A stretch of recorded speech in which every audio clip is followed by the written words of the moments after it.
Shalom Obracha.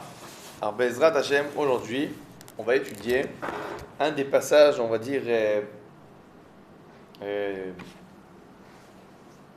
les plus bizarres de la Torah. D'accord? Il y a quelque chose qui est dans ce passage qui est vraiment interpellant. Alors, de quoi il s'agit? Parashat Kitavo, le Chamishi de la Parasha. Vaïtzav Moshe et Ta'am Bayom Ahu les morts. Donc il s'agit de Chamishi de la Parasha, c'est Perek Kavzaïn Pasuk Yud Aleph. Perek Kavzaïn Pasuk Yud Aleph. Yohan, t'as pas de Chumash? Prends un Chumash et suis. Vas-y, suis avec nous. Vaïtzav Moshe et Ta'am Bayom Ahu les morts. Donc Moshe Rabbeinu a donné un ordre au peuple en ce jour. Ele Ya'amdu, t'as pas trouvé? Perek Kavzaïn Pasuk Yud Aleph. Avant, Kavzaïn, encore avant. C'est dans le Kafred là encore. Kavzaïn, voilà, Yud Aleph. C'est bon, magnifique. Voilà, on y va. Donc, Vaïtzav Moshe Ta'am Bayom Ahu les morts. Ele Ya'amdu Levarech et Ta'am al Har Gerizim. Voici les enfants d'Israël qui vont être sur le mont Gerizim pour bénir le peuple. Be'ovrechem et Yarden, quand vous allez traverser le Jourdain. Donc, de qui il s'agit? Shimon, Lévi, Yehuda, Issachar, Yosef ou Binyamin. Donc, les 6 tribus qui sont énoncées ici. Ve'ele yamdu ala klala ve'areval. Et voici ceux qui vont être sur le mont de la malédiction, le mont Eval. Reuven, Gad ve'Asher, Uzvulun, Dan ve'Naftali. Ve'anu aleviim ve'amru. Et voici que les Lévi'im vont proclamer et kol Israël kol ram, les choses que nous allons dire maintenant à voix haute. Alors qu'est-ce qu'ils vont proclamer? Ils vont proclamer 11 malédictions que nous allons lire maintenant. Avant de dire les malédictions, je veux rien que vous dessiner l'histoire. Nous avons 2 montagnes. Une qui s'appelle Har Gerizim et une qui s'appelle Har Eval. D'accord? Le Har Gerizim, c'est la montagne de la bénédiction. Le soleil. Le Har Eval, c'est la montagne de la malédiction. Tête de mort. D'accord? Maintenant, sur le Har Gerizim, nous avons 6 Shvatim. Quels sont les 6 Shvatim du Har Gerizim? Je vous écoute. Shimon, Lévi, Yehuda, Issachar, Yosef, Binyamin. Et sur le mont de la bénédiction, le Har Eval, nous avons Le reste. Reuven, Gad, Asher, Zebulun, Dan, Naftali. Reuven, Gad, Asher, Zebulun, Dan,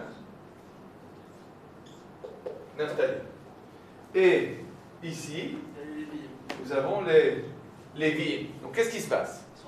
Nous avons 2 montagnes, le mont Gerizim et le mont Eval. Sur le mont Gerizim, sur la crête du mont Gerizim, nous allons trouver 6 tribus. Sur la crête du mont Eval, 6 tribus. En bas, au sol, nous avons les Lévi'im qui vont proclamer 11 fois béni celui qui fait ta-ta-ta, maudit celui qui fait ta-ta-ta. Et tout le peuple, qu'est-ce qu'il répond?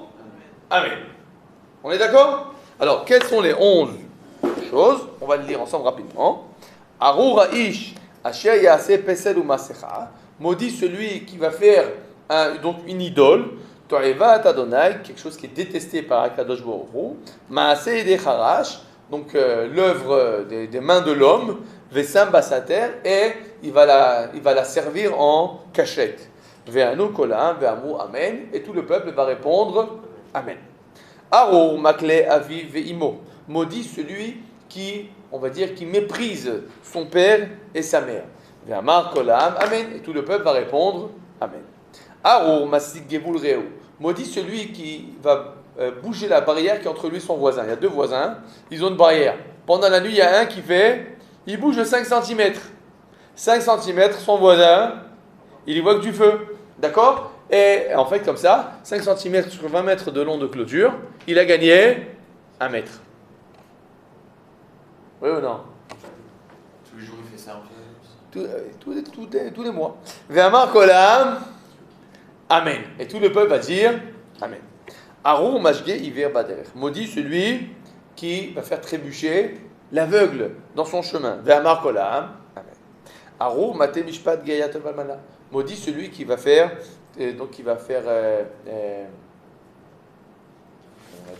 qui va détourner le jugement de la veuve et de l'orphelin.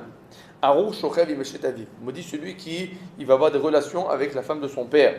Arou shochev im kol behema, celui qui a des relations avec un animal. Arou shochev im achoto, avec sa sœur. Arou shochev im chotanto, avec sa belle-mère. Arou makereu basater. Maudit celui qui frappe son ami en cachette. Comment on frappe en cachette? La shonara. C'est la frappe qui est en cachette.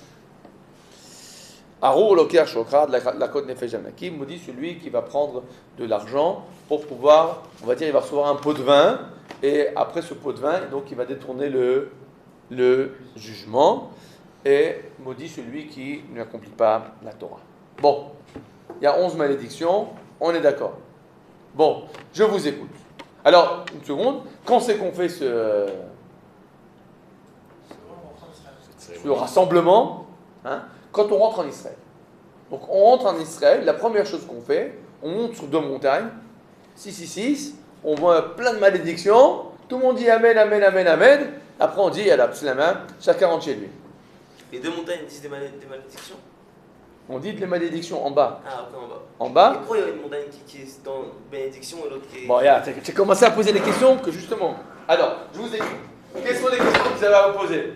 Je vous ai dit que c'est une histoire bizarre. Ah, c'est bizarre. C'est bizarre. Hein? Alors, quelles questions on se pose quand on voit cette histoire-là? Moi, j'arrive pas à comprendre pourquoi il y aura 6 tribus qui vont être dans malédiction et l'autre dans bénédiction. Alors, on va dire comme ça. Deuxième question. Ou bien première question. La première question. Pourquoi, on va dire, le choix des tribus?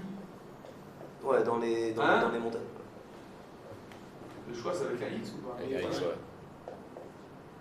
Le choix des tribus. Pourquoi tout le monde, évidemment, va être sur la bénédiction. Très bien. Deuxième question. Pourquoi Lévi écrit de quoi? Lévi écrit de quoi? C'est une bonne question, mais tout simplement. Là, c'est la tribu. Là, c'est les prêtres. C'est 2 chapeaux. D'accord. Autre question. C'est une bonne question, mais c'est pas. Ouais. Pourquoi ces montagnes-là? Pourquoi cette cérémonie déjà? Alors,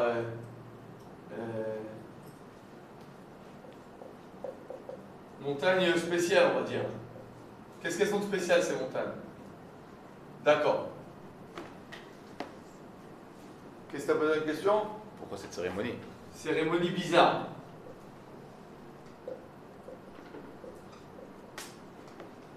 Très bien. Troisième question. Ah bah oui, je t'ai vu un plan. Je pose une troisième question. Je sais pas, c'est bizarre tout ça, quoi. Et pourquoi... Voilà, c'est bizarre, c'est bizarre. C'est bizarre. Pourquoi ils font sur une tribu et pas sur chaque personne, quoi? Celui qui fait ça, qui fait ça. Le choix des tribus. Pourquoi ils ont fait sur toutes les... T'as raison. C'est la question, ouais. C'est la même question. Ça Pourquoi avant d'entrer en Israël et pas avant? Alors, cérémonie bizarre, bon, pourquoi à ce moment-là? On est d'accord, c'est qu'on va comprendre quel est le sens général de la cérémonie.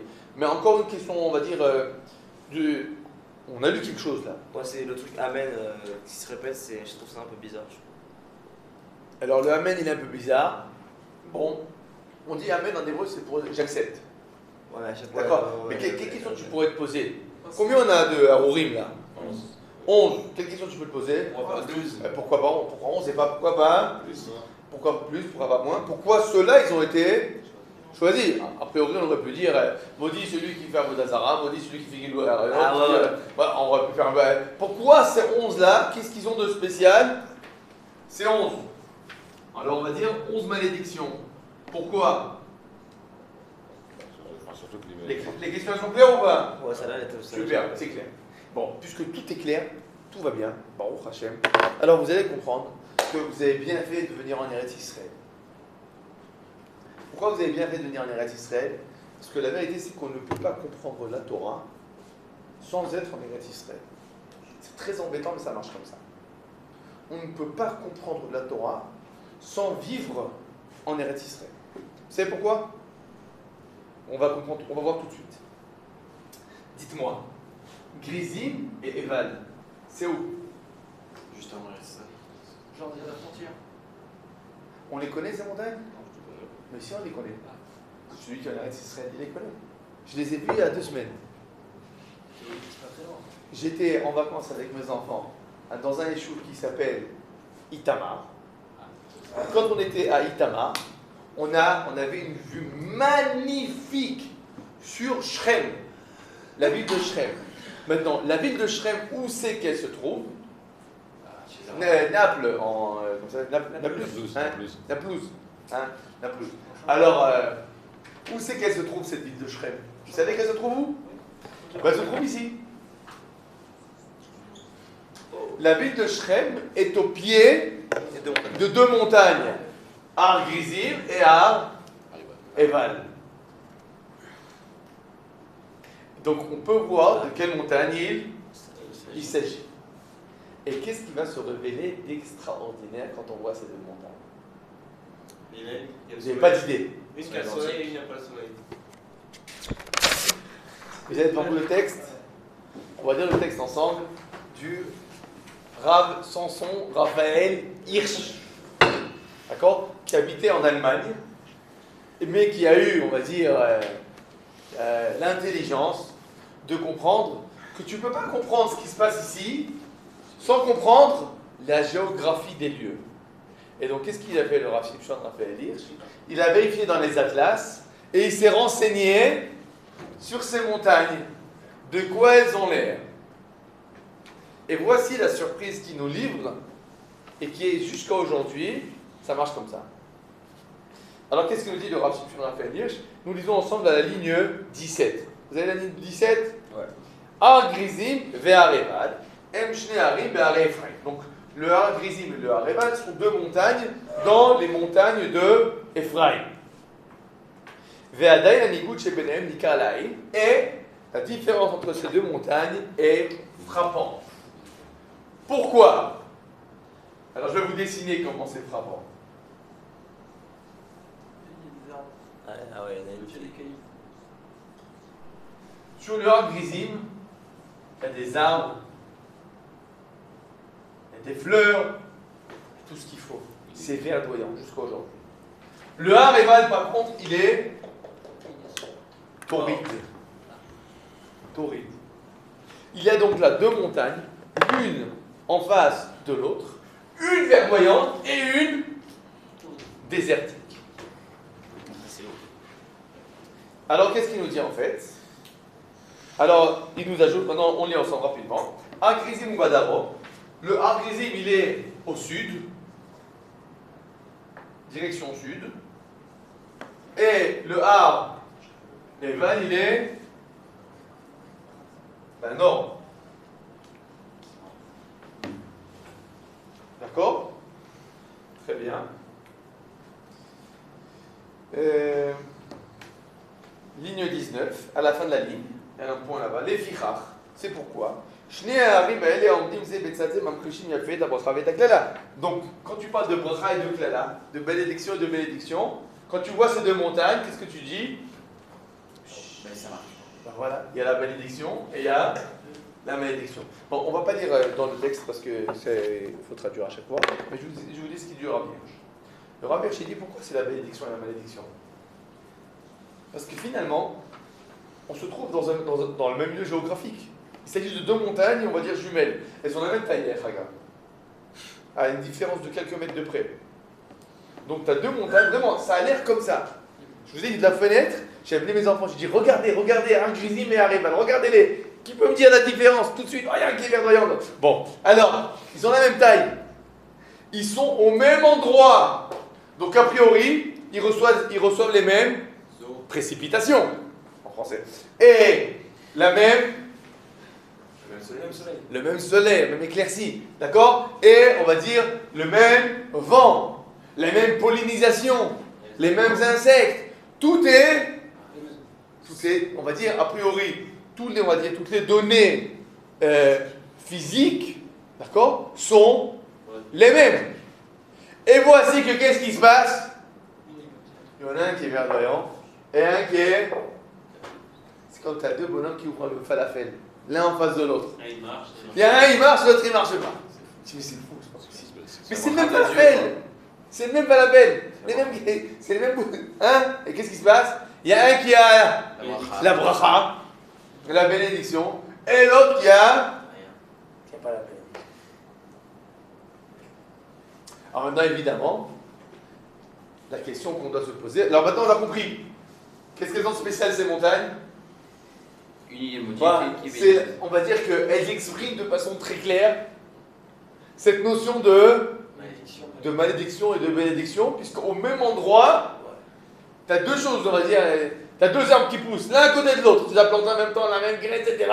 Il y en a un qui est énorme, mais il est tout rembourré. C'est pas possible, qu'est-ce qui s'est passé? Quelqu'un lui a jeté un sort. D'accord? Donc, c'est... Vous avez compris pour comprendre ça qu'en Eretz Israël? Tu ouvres ta fenêtre en Israël et tu comprends de quoi elle parle la Torah. Quand tu lis en France le mont Grizim, mont Ebal, tu te poses même pas la question. Tu te poses, ouais, ça doit être des montagnes quelque part. Ouais. Hein? On a compris. Alors, tu comprends pas de quoi tu parles. La question est-ce qu'elles existent, peut-être que c'est des. Si on va sur internet, on voit des photos de ça? Oui. Tu veux vérifier? Tu vérifies tout de suite. Mont Grizim, mont Ebal. Tu vois, il me vérifie, hein? Il me font pas confiance. Non, c'est pas un problème, je joue à quoi elle ressemble. Viens la chercher. Ar-Grizim. Cherche ça en hébreu. Parce que. Je sais pas si tu peux en français en. Mont Ebal et Mont Grizim. Très bien, vas-y. Ils t'ont pas demandé de moto. Ah, ils t'ont monté des photos en noir et blanc. Là, j'en ai une en couleur. Il y en a une en couleur. Non, il n'y a pas. Tu en as une en couleur? Ouais, je crois que j'en dirais que c'est un dessin. Mais non. Aujourd'hui, chacun il a le téléphone. Avant j'avais des grandes photos et tout. Maintenant, on n'a plus besoin. Tout le monde a son truc. Alors, vous avez trouvé un grisine arrive. Voilà, regarde. Bon, là, tu vois de loin. Mais c'est. Mais ils sont vraiment collés, genre ils ont. Mais oui, c'est là, regarde. Regarde, là, en bas, là, c'est Shrem. Vous voyez ici, c'est Shrem. C'est la ville de Shrem. Et là, c'est Ar-Grizim, et là, c'est Ar-Ebal. On voit.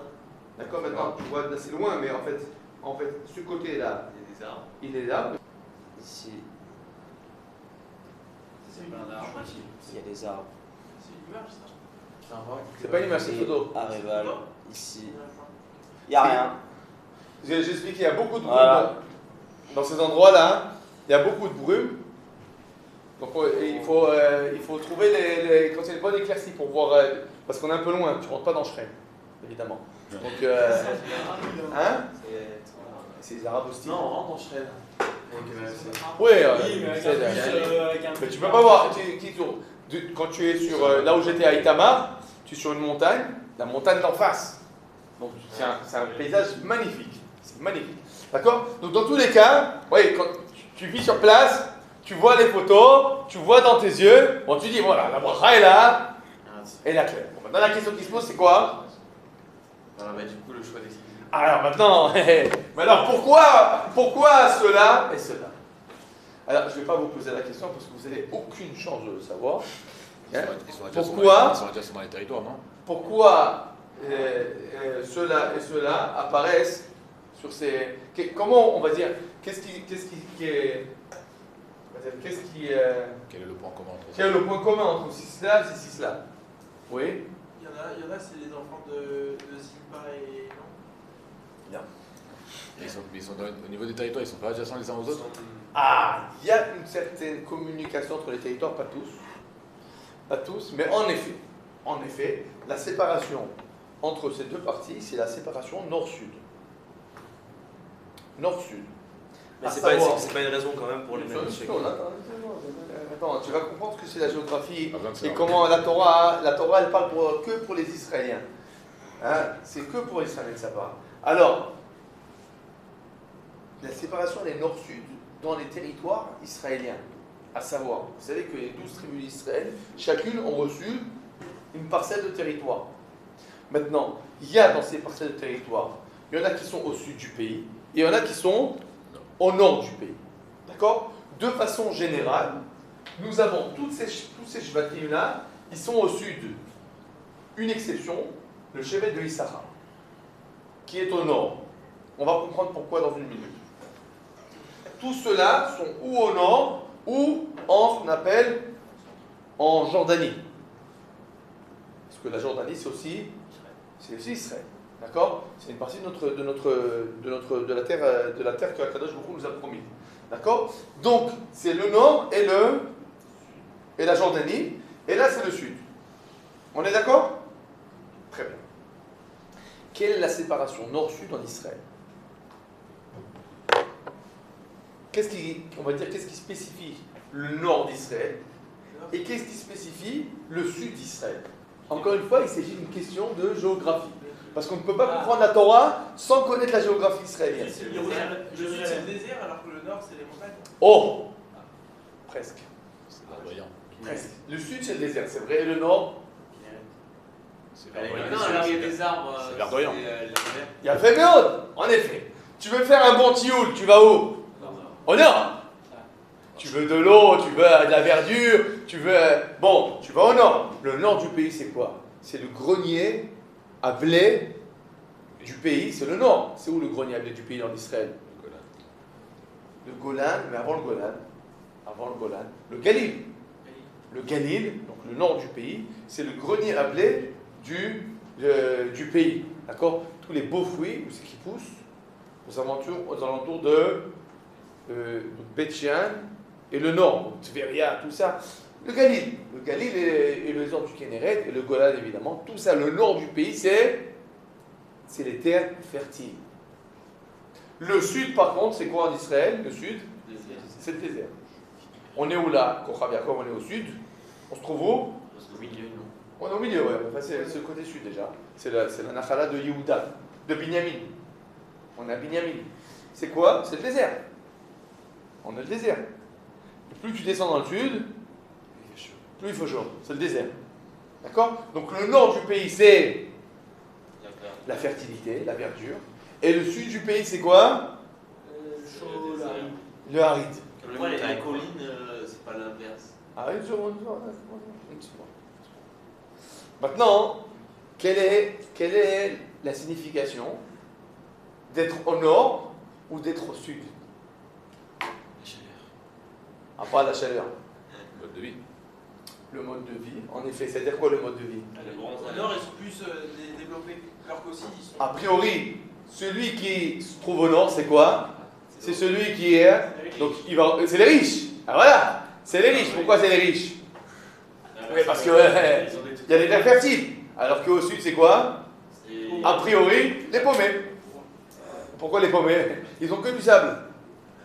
Ils ont du sable. Même qu'il y a les vaches. Où tu fais pour le dire? Il n'y a pas de pâturage. Il n'y a pas de vaches. Les pâturages, c'est au nord. D'accord? Donc, vous savez ce qui est marqué dans la Gemara? Il y a marqué dans la Gemara comme ça. Celui qui veut être riche, il doit aller vers le nord. Celui qui veut être Chacham, sage, il faut qu'il aille au sud. Et c'est quoi le siman? C'est quoi le siman? La menorah. Où c'est qu'elle se trouve la menorah? Sur Beth Amikdash. Au sud, c'est quoi la menorah? La lumière, la sagesse. Alors qu'est-ce qu'on a au nord? Au Beth Amikdash, le shulchan. C'est quoi shulchan? Le pain. C'est quoi le pain? L'argent. Donc qu'est-ce qu'ils font tous les juifs? Quand ils veulent la sagesse, ils se tournent vers le sud. Quand ils veulent la richesse, ils se tournent vers le nord. Alors qu'est-ce qu'ils font les juifs dans la tefila? On veut des tout. C'est ça? Bien sûr, c'est ça. C'est pas possible. Mais bien sûr. Qu'est-ce que vous croyez? Vous croyez qu'il y a toute une signification? C'est-à-dire qu'on veut de tout. On veut et la sagesse, et la richesse. Bon, maintenant, c'était une demi-blague. Hein. Bon, alors. Il y a un peu du vrai quand même dans ça. Non, bien sûr. J'ai dit que c'est une demi-blague. C'est pas une vraie blague, c'est une demi. Ça veut dire que, évidemment, le juif, il a une tendance, il veut arriver à ce qu'on appelle à la perfection. C'est quoi la perfection? C'est tout. D'accord? Maintenant, qu'est-ce qui se passe? Pourquoi le sud, c'est la sagesse? Parce qu'il n'y a rien. Parce qu'il n'y a rien d'autre à faire. Tout simplement. Qu'est-ce que tu fais à la yeshiva? T'étudies. Pourquoi? Qu'est-ce que je fasse? Où je vais balader là? Hein, c'est du désert. Donc il y a le sud, c'est pour C'est pour les tzadikim, on va dire les sages, ceux qui sont à la recherche de la sagesse. Et le nord, c'est pour qui? Ceux qui sont à la recherche de la matérialité, du côté matériel. Ça marche aujourd'hui aussi? Ah oui. Parce que ça a changé aujourd'hui. Ça veut pas dire que l'un empêche l'autre hein, quand même. C'est de façon, encore aujourd'hui, c'est comme ça, oui. Ça veut pas dire que. Encore aujourd'hui, c'est comme ça, dans le sens qu'encore aujourd'hui, en effet, l'agriculture, Même les pays du Nord, la grosse c'est agriculture, elle se trouve Non. au nord, d'accord, au sud, tu n'as pas de. Tu as du high-tech, tu n'as pas d'agriculture. Il y a un peu d'agriculture, mais c'est faible, parce que c'est des déserts, c'est désertique. Je veux dire, celui qui va habiter dans le nord aujourd'hui. Ah là, on parle maintenant, n'oublie pas, on parle du peuple juif qui rentre en Eretz Israël, c'est un peuple de. Mais non. À cette époque-là, la situation, comment les gens se nourrissent, de quoi ils sont agriculteurs, 90%. Ah d'accord, ils sont agriculteurs, il n'y a pas d'urbanisme. On ne parle pas de l'urbanisme, on parle de la situation agraire. D'accord? Les gens, ils travaillent dans l'agriculture. Parce que ils doivent travailler toute l'année pour avoir un peu de pain pour manger à la fin de l'année. D'accord? Bon, donc.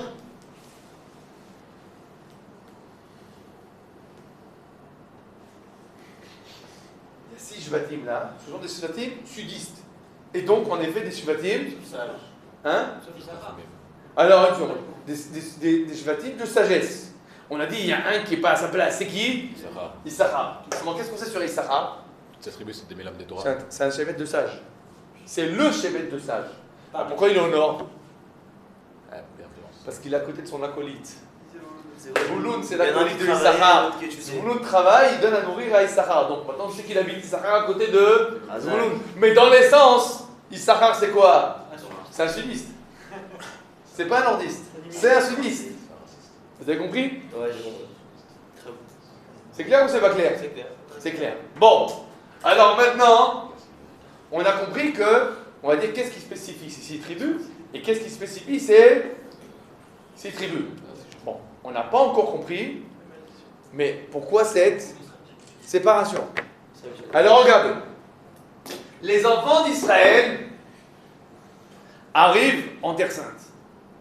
Ils vont commencer à travailler la terre. Il y en a qui reçoivent comme ça s'appelle, des contrées avec des pâturages, des forêts, de l'agriculture. Et qu'est-ce qu'ils se disent? On a gagné. Pourquoi on a gagné? On a reçu le bon filon. Alors que ceux du sud, qu'est-ce que vous avez reçu? 40 km² de désert. Ça fait mal. Et apparemment, on pourrait se dire, les pauvres. Et voici, qu'est-ce que fait la Torah? À l'inverse. Elle te met les sages sur la montagne de la bracha. Et les riches sur la montagne de la tlala. Qu'est-ce qu'elle veut dire en fait, la Torah? En gros, en fait, t'es pauvre ici, mais pas dans l'autre monde. Ah, il a fait.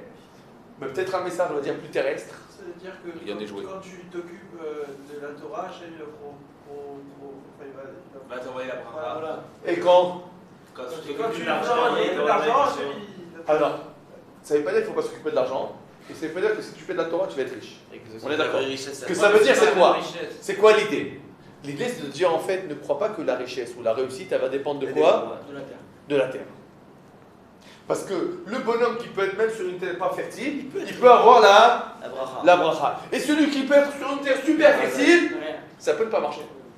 Tu peux ouvrir 2 falafels, l'un en face de l'autre. Il y a un qui va marcher et l'autre qui ne va pas marcher. C'est pas parce que tu as acheté la meilleure friteuse, le dernier modèle, le dernier cri du falafel, le meilleur cadeau le plus rond que ça va marcher.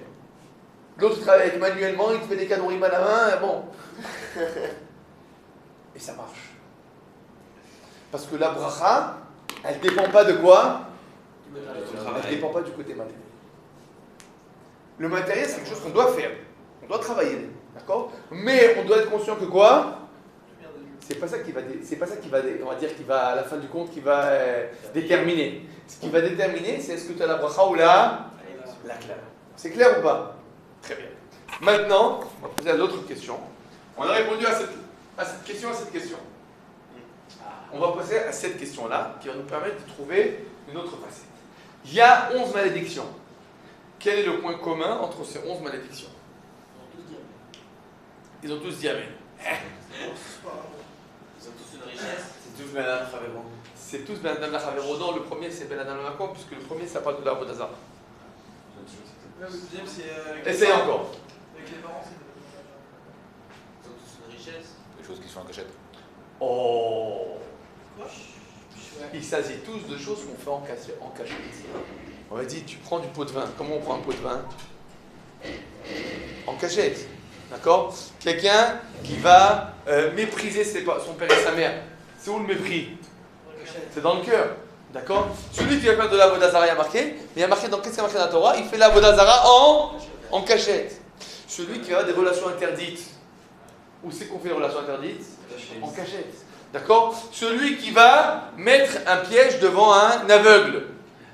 C'est en cachette. Celui qui va bouger, on l'a dit, à la barrière. Vous vous rappelez, celui qui bouge la barrière? C'est en cachette. Le Lashon Hara, en cachette. Tout c'est en cachette. Pourquoi c'est en cachette? Parce qu'on a honte de faire ça. Non, je ne parle pas de. Je sais pas, qu'est-ce que ça va nous dire? Quel rapport? Je vais vous poser une question. Quelle est la différence entre le miracle et la bracha? Il y en a qui brisent les lois, ça arrive plusieurs fois. Pour C'est pas la question, c'est pas la question, c'est la question. Quelle est la différence entre le miracle et la bracha? Le bracha, c'est le Dieu de tous. Et le miracle? Très souvent, c'est plus caché. Non, c'est bon. Non, c'est jusque-là naturel, le truc. Le miracle, il détruit il casse les lois de la nature, et la bracha, c'est dans les lois de la nature. Donc, quelle différence? Très bien. Le miracle, il casse la Ils nature. sont naturels. Et la bracha, elle est Allez, En cachette. incognito. La bracha, elle est incognito. C'est quoi en fait une bracha? bénédiction. C'est un miracle, c'est mais caché. en incognito. Ça veut dire que, d'accord, il y a quelqu'un qui peut avoir des miracles, ils roulent la mer rouge, d'accord, et il lui fait descendre des lingots, comme ça, des lingots qui tombent du ciel. Bon, ça c'est un miracle. Maintenant, il y a un miracle caché. Les lingots, comment ils arrivent? Il a ouvert un falafel, et tout le monde vient acheter son falafel. Et voici que, les lingots, ils arrivent. Mais ils ne sont pas arrivés en descendant du ciel avec des anges et avec les ailes et tout. Ils sont arrivés, a priori, normalement. Donc en fait, c'est quoi la bracha? C'est le miracle caché. Bon, est-ce qu'on peut comprendre quelque chose qui se passe maintenant? Comment on reçoit le miracle caché? En faisant le travail. En habitant En ensuite. faisant les chaloutes. En gardant quoi? La Torah. Quoi dans la Torah? C'est.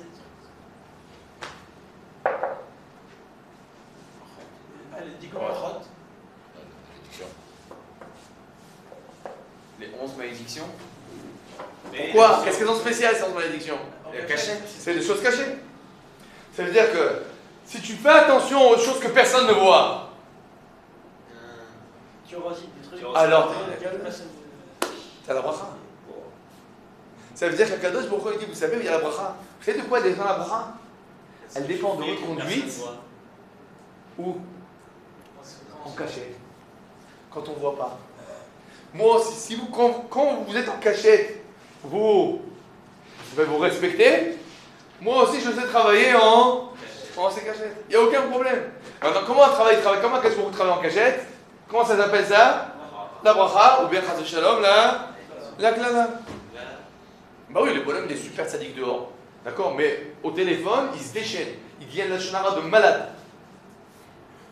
Eh ben, c'est quoi la punition sur ça? La klala. C'est pas qu'il va avoir un coup de foudre sur sa maison. Non, mais les gens ne pas son falafel. Alors, vous avez compris, c'est quoi les spécifiques des 11? Les 11, c'est quoi? Ce sont des choses qui sont faites en cachette. On a compris? Bon, on arrive finalement à la dernière question. Qu'est-ce qui se passe? Pourquoi? Quel est le sens, on va dire, de cette cérémonie? Alors, regardez ce qui se passe. Les enfants d'Israël passent du stade de la période du désert, l'entrée en Eretz Israël. Quels sont les deux points fondamentaux qui vont séparer, qui vont distinguer ces deux périodes? Qu'est-ce qu'il y a dans le désert avant l'entrée en Israël et après l'entrée en Israël? La manne. Premier point important. La manne. La manne, ça veut dire quoi? C'est quoi la manne? La nourriture. La nourriture. Qu'est-ce qui s'est passé jusqu'à présent dans le désert? Qu'est-ce qu'ils faisaient toute la journée? Ils étudiaient, tranquille, la nourriture elle vient, il y a le, comment ça s'appelle, les Anané Kavod, les nuées, elles repassent leurs habits, tout ce qu'il faut. Très bien. Et qu'est-ce qui se passe quand ils rentrent en Israël? Qu'est-ce qui va se passer? En Eretz Israël, ils vont devoir commencer à tuer pour travailler, pour gagner du pain. En Israël, on va commencer à travailler pour son beefsteak. Jusqu'à présent, on tombait du ciel. À partir de maintenant, on va commencer à travailler. On va devoir lever les manches. Alors, qu'est-ce qui se passe quand quelqu'un lève les manches et qui commence à travailler? Alors, il a tendance à croire que de quoi va dépendre sa réussite? De lui. C'est le premier point. Deuxième point. Jusqu'à présent, en Eretz Israël, dans le désert, comment on est le peuple juif? Tu as 3 millions de personnes sur 3 km². Ben oui. Tout le campement israélite, il est dans un seul endroit. Donc le bonhomme, le matin, il sort son kippa, dans une seconde, comme la foudre. Hein? Tout le monde, ah, il sort son kippa, il sort son kippa. Ah, où est ton tzitzit? Où est ton tzitzit? Bon, alors, qu'est-ce qui va se passer quand on arrive en Eretz Israël? Chacun dans son petit coin. Et qu'est-ce qui se passe maintenant? Il n'y a plus le regard d'autrui. Alors, donc en Eretz Israël, on va dire, on va dire que dans le désert, il y avait la pression. Les voisins. Comment ça s'appelle? La pression sociale. Sociétale. Comment ça s'appelle? La chatzrebrati, la pression. Pression sociale. Pression sociale. D'accord? Et que maintenant en Eretz Israël, qu'est-ce qui va se passer? Cette pression sociale, elle va énormément s'amoindrir. On rentre en Eretz Israël. Première chose, revenez tous. Si. Moshe Rabbeinu leur dit la chose suivante, pas Moshe Rabbeinu, donc Yoshua il leur dit la chose suivante. Rabotai sachez. À partir de maintenant, on va se séparer. Chacun va retrouver on va dire sa terre. Et chacun va commencer à travailler. Et il y a deux dangers qui nous guettent. Le premier danger, c'est de croire que notre réussite va dépendre de notre travail. C'est pour ça que vous êtes sur le monde de la bénédiction et de la malédiction, pour vous rappeler que quoi? Que ce n'est pas votre travail qui va déterminer votre réussite, mais votre conduite, votre comportement. C'est ça ce qui va déterminer votre réussite. Deuxième point, qui est lié au premier point, et quelle partie dans votre comportement qui va déterminer votre réussite? Justement ce côté caché. Jusqu'à aujourd'hui, on était les uns dans les autres. À partir de maintenant, on n'est pas les uns dans les autres. Mais n'oubliez pas qu'il y a quelqu'un qui vous regarde tout le temps. Et que quand on est cachés les uns des autres, et on ne se voit pas les uns les autres, mais il y a quelqu'un qui vous regarde. Et ce quelqu'un qui vous regarde, c'est justement lui qui détient quoi? Les clés de la bracha et de la klala. Donc quand on rentre en Eretz Israël, le grand message qu'on vient donner au peuple juif, c'est de dire en quoi en fait? Attention, vous allez travailler, et c'est très important. Kadosh Baruch Hu attend de vous de travailler. Mais n'oubliez pas le lien qui est entre la réussite et le comportement. Maintenant, ce point est très important pour nous aussi. Les jeunes en libre Hadashim qui arrivent en Eretz Israël. D'accord? On arrive, Bezrat Hashem, en Eretz Israël, et on a 18 ans, 19 ans. On va commencer, Bezrat Hashem, à construire notre vie. On fait un petit passage à la yeshiva. Bezrat Hashem, après, on va faire des études, on va fonder une famille, on va travailler. La question qu'il faut toujours se rappeler, c'est cet événement-là, du Har Grizim et Har Ebal.